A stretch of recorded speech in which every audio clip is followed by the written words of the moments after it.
আজকে যদি তুমি গোসল না করো তাহলে আমি তোমাকে সোজা শ্মশানে পাঠিয়ে দেব। 3 মাস ধরে তুমি গোসল করতেছো না, এগুলো তুমি কি শুরু করছো? তোমার শরীরের গন্ধে আমি অসুস্থ হয়ে যাচ্ছি। মানুষ তাদের স্বামীদের থেকে দামি দামি শাড়ি পায়, দামি দামি চকলেট পায়, আর আমি শুধু পাই গন্ধ। এভাবে তো থাকা যাবে না। তুমি যদি গোসল না করো তাহলে আমি তোমাকে ছেড়ে আমার বাবার বাড়ি চলে যাব। আমার সোজা হিসাব।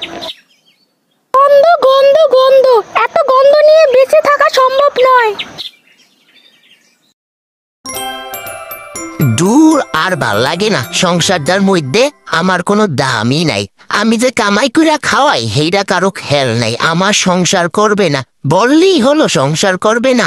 আরে তুই যা, আমি শীতে গোসল করে মরণের লেগা, তাইলে তো তোর তো ভালোই।